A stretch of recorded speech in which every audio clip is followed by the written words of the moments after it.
Hello and welcome into the Lockdown Wolves postcast. We are live following a comeback Timberwolves victory over the New Orleans Pelicans in New Orleans. Jack Borman from Supis joins me as we break down the victory on the postcast. You are Locked On Wolves postcast, part of Locked On Sports Minnesota. Your team every day.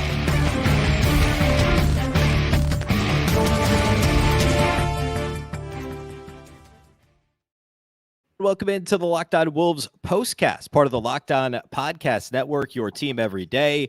Welcome to Locked On Sports Minnesota YouTube channel. My name is Ben Beecken. I'm the host of Locked On Wolves, filling in for Luke Inman today on the postcast, and I'm joined by Jack Borman from Supis. And let's talk Wolves Pelicans. Jack, plenty of I don't know. We talked briefly before going live here. This was disjointed, I think, to say is probably, if I could pick one word, I would describe this game as disjointed. But the Wolves, after trailing for the majority of the game, as many as I think 14 with about 7 minutes to go in the game, they ultimately come back, win on a Karl-Anthony Towns go-ahead shot in the final 10 seconds, and end up with a win over a shorthanded Pelicans team on the road. Yeah, I mean, this game just didn't really have any kind of rhythm to it. It felt really similar to that Spurs in-season tournament game where you just kind of were waiting for the talent of the Wolves and the depth of the Wolves to win out. But this one, they really looked down and out, more so than in, any of their, pretty similar actually to that Warriors game against that shorthanded Warriors squad after the fight.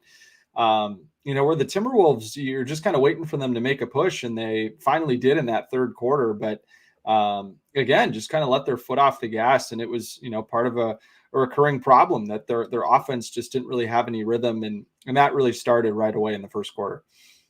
Yeah, I was prepping for this and had, if I'm being transparent, started to make up the graphic with the rundown for this, and I wanted to talk about the sloppy offense and the inconsistent defense, which is, we haven't had to complain too much about the defense, of course, except for the Phoenix schedule loss on Wednesday.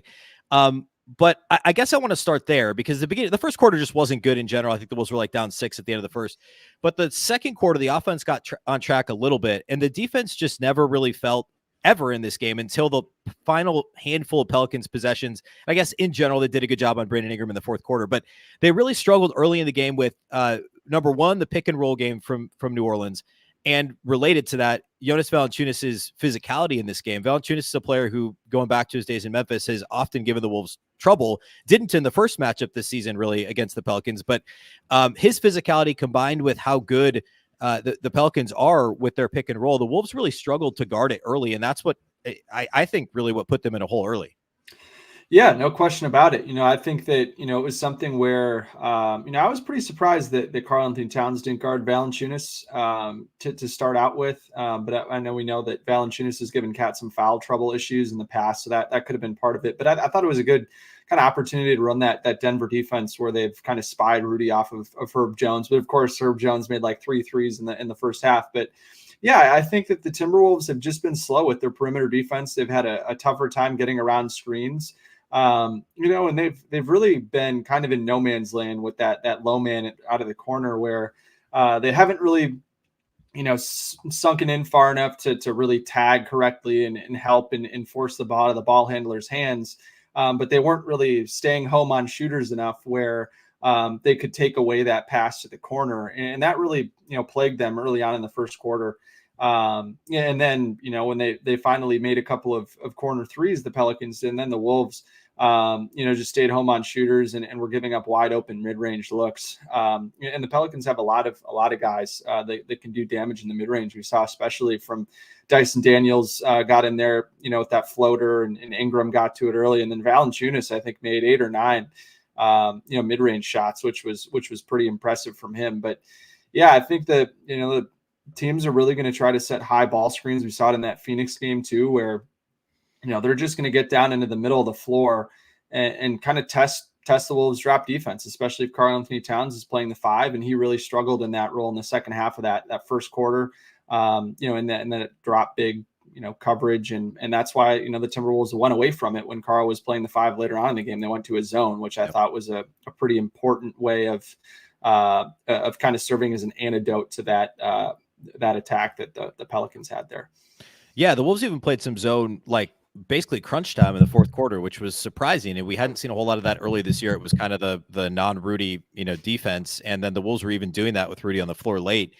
But yeah, I mean, I think I guess on the flip side, offensively, another thing we're seeing teams do is just put a ton of pressure on the ball when Mike Conley's not on the floor. And this is, especially with no Jordan McLaughlin available, not that Finch would always go to him, but that would be an option. It's Shake Milton and it's Nickeil Alexander-Walker. And I know the Wolves swore up and down before the season that, hey, Shake Milton is a point guard. We think he's a point guard. I mean, he's not a natural point guard. And yes, he can handle the ball. So can Nickeil Alexander-Walker, but they don't handle pressure in the same way. And it just kind of, even if you're not committing turnovers in the backcourt, which is, when it's obviously a factor, it still kind of can discombobulate the offense. And the Wolves offense this is related conversation. Karl-Anthony Towns and Anthony Edwards were both in foul trouble for the entirety of the game. And Ant, of course, fouled out late. But with neither of them were on the floor, second quarter, we saw it a little bit end of the third, I think maybe early fourth quarter. The Wolves offense has basically no flow right now. And part of that is due to not having a point guard, and opposing teams like, hey, let's put as much pressure on the ball as we can and try and get them out of sorts. And I thought the Pelicans did a pretty good job of that. We saw the Wolves struggle offensively early in this game. And then for stretches, really kind of end of the third quarter was, the Wolves played pretty well first part of the third quarter, and then things fell apart. A lot of that was due to just not handling that pressure very well from New Orleans. Yeah, and what I thought was a really important way of the Wolves kind of fighting back against that was they, tried to get the ball handlers going east to west a little bit and try to, flow the ball into the corner that left mid post up for Karl. And then you had Kyle Anderson kind of sitting there at the nail waiting for if Karl needed to make an outlet pass, and then you can get Anderson on the skip to the corner, the opposite slot. And that was really effective. I mean, Karl, I think scored 3 or 4 times kind of in that mid part of the second quarter once they started feeding him the ball, early in the shot clock as a way to kind of get off of it early and prevent the Pelicans from swarming them up top. And that was something that I think is going to be something that Chris Finch comes back and looks at the film at this and keeps in his back pocket of making sure that when Karl posts up that you can have, Kyle as an outlet as well as a shooter in the opposite corner. But I think it just kind of speaks to the general issue that this Wolves team has right now of, they've been making really lazy first passes of the possession that get deflected. And then, it's all of a sudden there's 15 seconds on the shot clock and you haven't really done anything with the possession. And then whatever play you had called or whatever kind of, action you wanted to flow into, that flow is gone. And so then it kind of becomes an ISO ball and people are standing around, and then maybe it's a pass here and a pass there, and there's 2 or 3 seconds left on the shot clock and someone has a grenade. And we saw that way too much in the first half of this one. And I think it's just, you got to get the ball to your stars in scoring positions before 18 seconds on the shot clock. And, when the Wolves offense plays really well, that's what happens. It's Karl-Anthony Towns at the nail. It's Anthony Edwards getting a high ball screen. It's Jaden McDaniels in the corner to go, isolate against a smaller defender. It's all those types of things that kind of lead to this early successful, high tempo, high pace scoring that we can see from the Timberwolves at times. And it just looks really ugly when it's not there. Yeah, I want to talk in a minute here. I want to talk more about the fourth quarter general and the close for Karl-Anthony Towns. But let's talk about Ant's game first. His was a bit of a roller coaster game in my mind, where he's had a couple of rough performances recently, and we've seen the shooting percentages, especially the 3-point percentage, come back down to earth a little bit. But then in this game, it didn't feel to me, I didn't look at the box score until the end of the game. I was surprised he launched 10 threes in this game. And he didn't attempt a single free throw, by the way. So again, like 23 points on 19 shots, fine. 5 made threes, that's great. A team, for what it's worth, I don't like individual player single game plus minus, but he was a team best plus 13, but he also fouled out. He didn't get to the line at all. He turned it over 3 times to only 4 assists. He he committed that foul when Brandon Ingram only made the one of two free throws at the end of the game when Ant, he committed that foul. And then he fouled out after that, or that was his 6th foul, I should say. So really an up and down performance from Ant. And I thought he in general played okay. It was just really volatile, and offensively we've seen so many more mid-range jumpers from him recently, but in this game it was a lot more from 3-point range. I guess we did really see, there were a few mid-range shots mixed in there. It's just a weird Ant performance, and it was enough obviously for the Wolves to win, but clearly more consistency from him moving forward would be ideal. Yeah, I think it was kind of the 3rd straight game that he's been really disengaged on both ends of the floor. I really only saw one possession where Ant really cared defensively, and that was the possession that he fouled out when he very obviously told Jaden McDaniels to go guard someone else and that I would guard Brandon Ingram. But yeah, offensively, it was one of those games where, another game, really the third game in a row where Ant has seen the hard hedges of the showing two on the high ball screens, in the slot that he gets from Gobert all the time. And he just got really passive again. It just felt like he really was only willing to shoot, catch and shoot threes. And then, once he finally got back into the game in the fourth quarter, it was just like this insane tunnel vision that we saw from him in like the first, 3 or 4 minutes of that quarter, where you're just like, man, what is going on with Ant? And I thought that the play that really changed everything for the Timberwolves was when Karl-Anthony Towns had a pretty open three at the top of the key, and he decided to make the extra pass to Ant and kind of help him get in a rhythm that, I think really kind of flipped the script for Ant and got him more engaged with the game. And obviously saw that one go down and got the Wolves within one, I believe, which was really important. I just think the biggest thing for Ant is he's got to find a way to impact the game when he doesn't have the ball in his hands offensively. And he hasn't done that this year. Really, for the most part, he hasn't cut a whole lot. He hasn't been setting screens for other guys. I think a really interesting action that we haven't really gotten too much is getting a kind of an inverted pick and roll where Ant sets a screen for Cat where they can force a switch, a double switch potentially, and then they both have a mismatch, and it's just whoever, can get positioning. They just haven't really found a way to be able to involve Ant when he's this passive as a ball handler. And credit to Ant for being able to come back in after that third quarter and kind of find his game and be able to impact the game as a scorer. But, I'd be interested to hear your take on this, but I thought Chris Finch made a huge mistake not challenging Ant's fourth foul, that charge on Cody Zeller. That was very clearly a blocking foul on the replay. And New Orleans went on an 8-0 run immediately after Ant checked out of the game there. And I thought that would have been kind of the biggest decision that led to a Wolves loss here. But, when it's your best player like that and he's not playing super well and you kind of got to find a way to get him in a rhythm again, like you got to kind of stick up for your guy a little bit there, I thought, especially on such an iffy call there.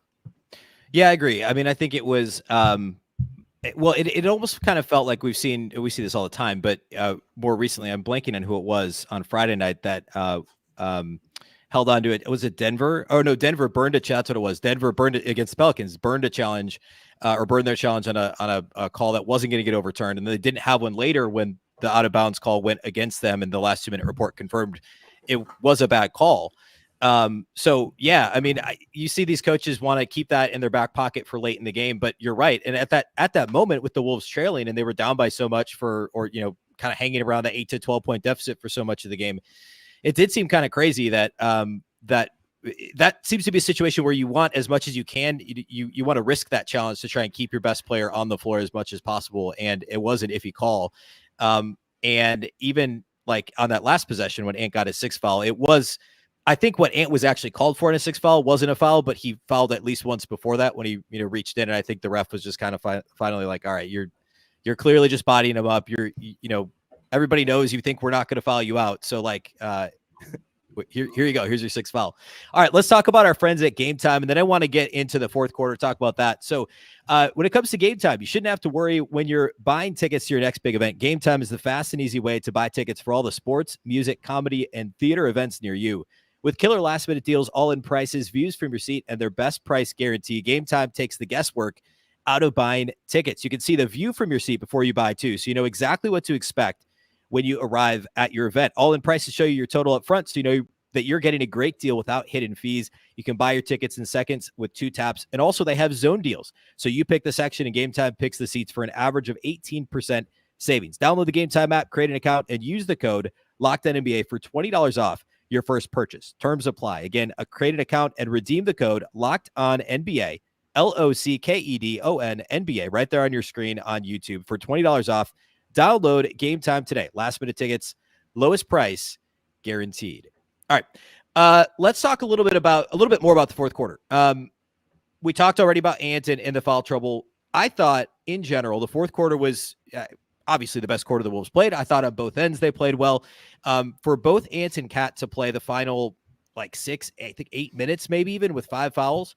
Obviously Ant did foul out, but I guess he wasn't as aggressive defensively as you'd like to see, but he wasn't all night, and yet he still was in foul trouble. But when it comes to Cat, defensively and offensively, like how often have we seen? I think the last 2 years, Cat has led the league in terms of percentage of his fouls that come on the offensive end of the floor. And we haven't seen a ton of that this year, save for maybe 1 or 2 games.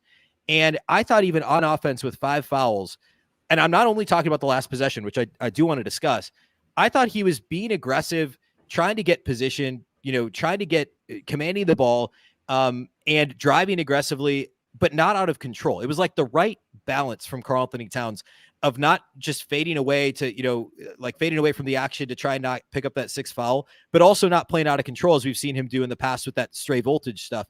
This was, to me, a very balanced performance from Cat, and it clearly was the best player on the floor for the Wolves throughout this game. But the last, 6-8 minutes playing with 5 fouls was really, really impressive. Yeah, I'm struggling to think of how many players I would rather have than Karl-Anthony Towns with the ball at the nail and in a clear out situation. I mean, seemingly every single time he got the ball there all night, but really in that fourth quarter, whether he shot the ball on the drive, whether he, made a pass off the drive, whether he, asked for a screen, whether he, kind of did his pump fake jab, and then realized nothing was there. So he got off of it and got it back. It's just like every part of his offensive process from there, I think, was awesome. And you're starting to see kind of a shift in this Timberwolves offense that Chris Finch is playing through Karl-Anthony Towns in the fourth quarter of these games. And, that's nothing against Anthony Edwards, but I think that, while Ant has his, no doubter superstar moments in the fourth quarter, like it just seems like when they've been playing through Karl as an offensive hub at that spot, the process has been much better, and it's been creating, more open looks for Karl and his teammates. And I think it's a more sustainable way of, trying to create mismatches and putting the ball in one of your best players' hands to, to score, to play make. And I think the more that they're able to prove this concept, the more they're going to be able to go to it, and the more that you're going to start to see 2 to Karl in the middle of the floor and open things up for everyone else around him. So, but really impressive for Karl. 5 assists, 0 turnovers, had 12 points in the fourth, 3 of 3 shooting, made all 5 of his free throws.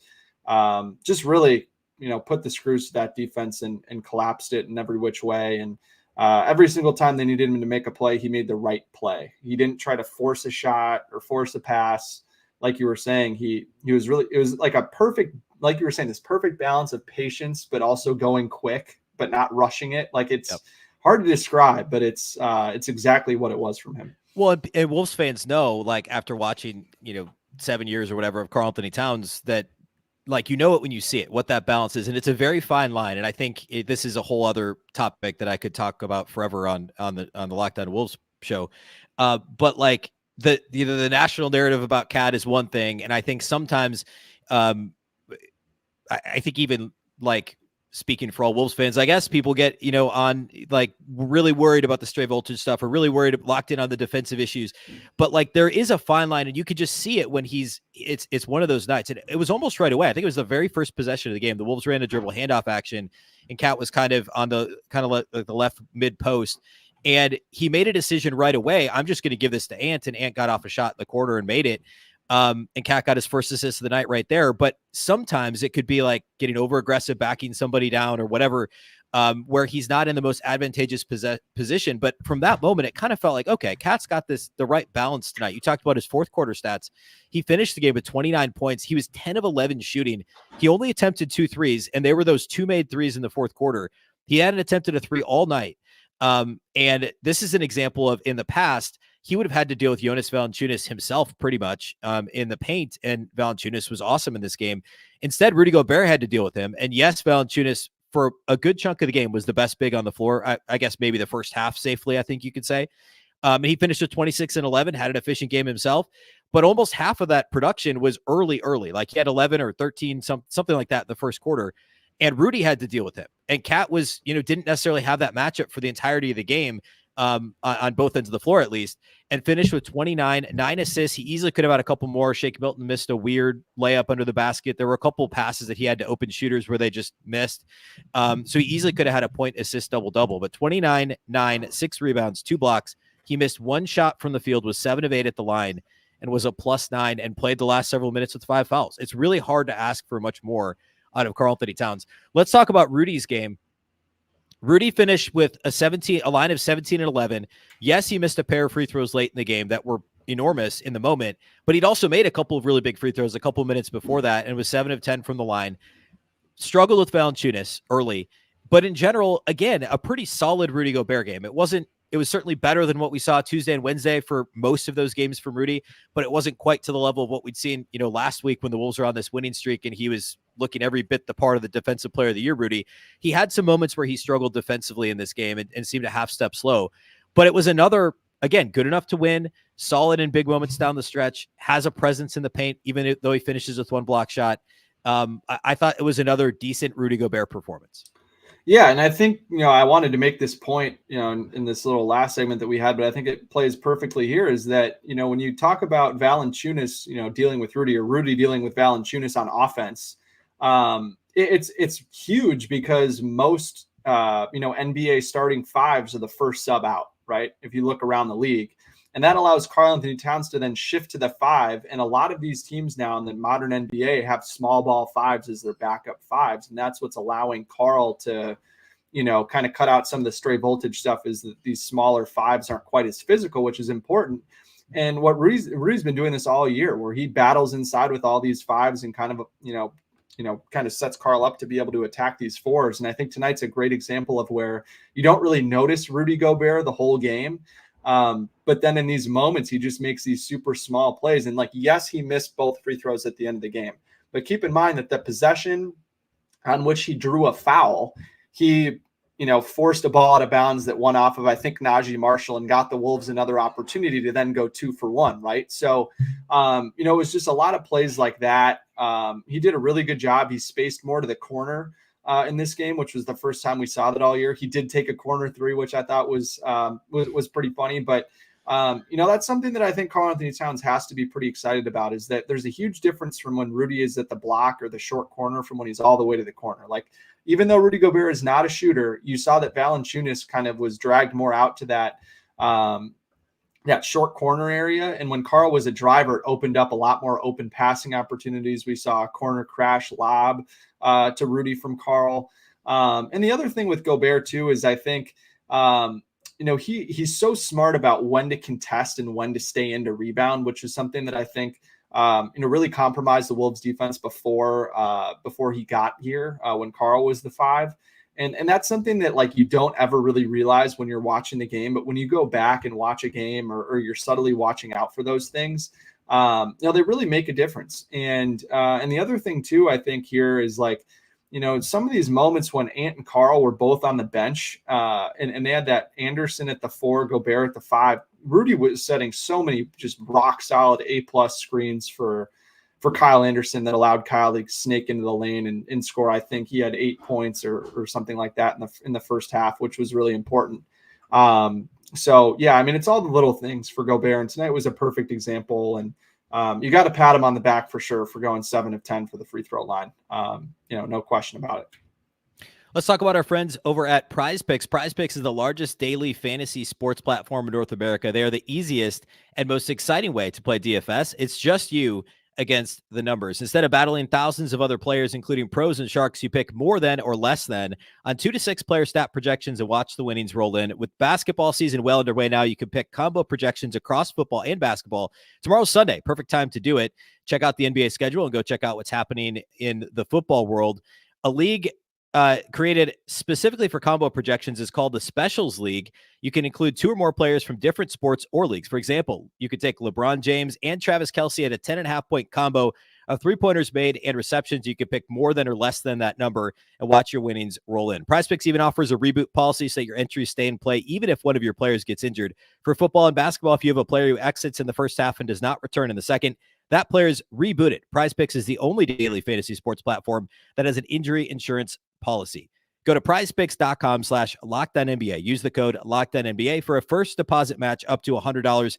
Again, prizepicks.com/LockedOnNBA. Code LockedOnNBA for a first deposit match up to $100. PrizePicks, daily fantasy sports made easy. All right, I want to talk a little bit about the Wolves bench here as we wrap up the show. You mentioned Kyle Anderson. He was big, especially in the first half. And it was one of those where like it didn't, in the moment, it didn't feel like the impact was that great. But when you go back and look at it, it's like, wait a minute, like they were really struggling offensively. He hit a couple of those floaters, those kind of push shots he does from 10, 12 feet. He finished with 5 assists and only 1 turnover. It was a really bad turnover, and that's what sticks in my head. But then you look at the line, and it's like, man, he had a good game. Shake Milton, another rough game. He had scored on back-to-back possessions, I think, in the second quarter, and otherwise was pretty quiet. Was a team worst -16. Nobody else was even close to that. Nickeil Alexander-Walker, fantastic in this game. I think we should talk a little bit about him. Yet another strong performance. I think he's like 5 out of the last 6 performances where you'd look at it and say, this was an A+ performance from Alexander Walker, and against his former team too. Hit a couple of threes, 10 points on 7 shots, 3 assists for him, a steal, a block. Another strong game from Nickeil Alexander-Walker, and lately has been the most impactful player off the bench for the Wolves. Yeah, no question about it. I mean, the biggest thing for Nickeil is his confidence is there on the offensive end of the floor, right? I actually think that Nickeil hasn't been all that great defensively. I think he's been getting beat off the dribble quite a lot in the last couple of games here. But focusing on his offense, I mean, the Timberwolves, I think, don't really try to fight back as hard as they could to win that game. If he doesn't go on that quick 5-0 burst, Nickeil made a huge, got a huge steal and then a pick 6 at the 7:32 mark of the fourth quarter to bring it from a 14-point game to a 12-point game. And then makes just a confident pull-up transition 3 to cut it to 7 at the 7:01 mark. And that 5-0 run there, I think, completely changed the complexion of the game. I think, really, kind of showed the rest of his teammates like, hey, like, this game isn't over. We still got a shot. And I think that, and then I think he made another, 3 later in the game, or missed one, but still it was like a wide open, confident stroke. Yeah. And that's just, he's just such an impactful player when he's confident offensively. We saw him early in the season when he didn't have that same confidence. And it was almost like, the Wolves were playing 4-on-5 offensively. And then when you get all of his point of attack defense mixed with the confidence, it's really just crazy how much deeper this Timberwolves team is when they go from, a really strong 7-man rotation with Anderson and Nas to then making a really strong 8. Like it sounds like it's not that big of a difference, but it really is a huge difference for a team like the Timberwolves, who were battling foul trouble tonight and really needed every contribution they got off the bench. And they certainly do not win this game without that, kind of that, an injection of life that Nickeil Alexander-Walker gave him tonight in the fourth quarter. Yeah, and the end of, we've talked about this, I think, before on the postcast, or maybe it was on the basketball party on a Wednesday, but the depth of this team, like at the end of last year, I mean, remember after the deadline, Alexander Walker wasn't in the rotation for the first couple of games. And then not long after he joins the rotation, you start having some of those injuries, the Nas wrist injury, and then eventually the McDaniels hand injury. And so you were still having guys like Austin Rivers as part of the regular 8-9-man rotation, even playing minutes in the playoffs. And now this year, obviously, health is always a thing that matters, but like Troy Brown Jr. is your 10th guy, and Josh Minot's probably your 11th guy, and McLaughlin will come back, and you're in a much better position when those guys are your, hey, when someone's out for a night or rests on a back-to-back or is in foul trouble. Like that's just a deeper bench than they've had even last season or going back 2 years when they were the 6th seed. So that certainly makes the difference over the course of a season. We're still only 12 games in, and we're already starting to see how that benefits just, again, that top 9 on a night-to-night basis, because that's a legit top 9, and you take it against almost anybody else in the league. Next up for the Wolves, that have the Knicks on today's Saturday, on Monday night. The Knicks lost tonight beat the Hornets tonight. Man, they've won 6 out of the last 7. The Knicks have. Now the schedule hasn't been crazy. They've had the Hornets, Wizards, Hawks. They've also beaten the Hornets twice over their last 7. They've also beaten the Spurs and then the Clippers back shortly after the Harden trade, I believe. So they've won 6 out of 7. Their only loss coming against the Celtics. obviously the Knicks are good. It'll be nice for the Wolves to get back to Target Center here after a 5-game road trip. So should be fun Monday night. Top of your head, anything to look out for on Monday? Yeah, I'd just like to make a quick announcement that the Minnesota Timberwolves are officially the number 1 seed in the Western Conference now that the Bucks have beaten the Dallas Mavericks. So the Timberwolves are alone atop the Western Conference table. But yeah, I mean, it'll be a really interesting game. I think, the Knicks have kind of played a similar brand of basketball to the Wolves, where they've really tried to get things into the half court. And Mitchell Robinson has been, the Rudy Gobert for the Knicks. He's been tremendous. He's been the best offensive rebounder in the league while providing them elite rim protection. And has kind of done all the dirty things for that defense. And then, Jalen Brunson has been fantastic. I think he's averaging like 28 and 6 over that, that stretch that you talked about. And the Knicks now are just starting to get RJ Barrett back as well. I think RJ Barrett played tonight for the first time in over a week because he's been dealing with some migraine issues. And then Julius Randle has also, similarly to Brunson, really found his stroke. So I think, Karl-Anthony Towns is going to have to win that one-on-one matchup with Julius Randle. And then, you got to hope that, Jalen Brunson will struggle a little bit with the length that Jaden McDaniels can put on him, and that, Ant and RJ is kind of a wash, and then hope that from there that your depth wins out. But the Knicks bench pieces, been playing really, really well of late. I think Dante DiVincenzo had like 25 points tonight, was his best game so far as a Knick. So it'll be a really good test for a team that likes to play a similar way, and it'll kind of be strength on strength when you get in the half court, kind of a grind fest defensively. So it'll be a fun one, but hard not to like the Wolves in a situation like that, considering how well they've played at home this season, and how excited they'll probably be to get home after a 5-game trip. But we all know, if you kind of look at the statistics around the league, the first home game back after a long road trip, home teams are absolutely horrendous. So it'll be kind of an interesting litmus test for the Wolves, who have a really important week when you consider the fact that they play Philadelphia, I believe, on Wednesday, and then on Friday next week, they play the Kings in the in-season tournament. Just means more. And if they win that game, they'll be moving on to the knockout round of the in-season tournament, which will be fun. So big week, and it all starts Monday. 5 out of the next 7 games at home starting Monday against Tibbs and the New York Knicks, and Tibbs return to Target Center. Of course, we'll go live on the Locked On Wolves postcast on Locked On Sports Minnesota on YouTube. So make sure to subscribe to this channel if you haven't already. We go live after each and every game. A rotating cast of really it's just you and Tyler from Canis Hoopus. So tune in Monday night, and again, Locked On Sports Minnesota on YouTube. You can also listen to this audio if you ever can't catch it live. You can listen to the audio on the Locked On Wolves feed. So wherever you listen to podcasts, and again, you can watch it on Locked On Sports Minnesota. Be sure to subscribe and follow both Locked On Sports Minnesota and Locked On Wolves, and of course follow Jack. You can see it on the screen there at JR Borman 13 on X. A big thank you for watching the show here tonight. A big thank you for listening, and we'll catch you next time.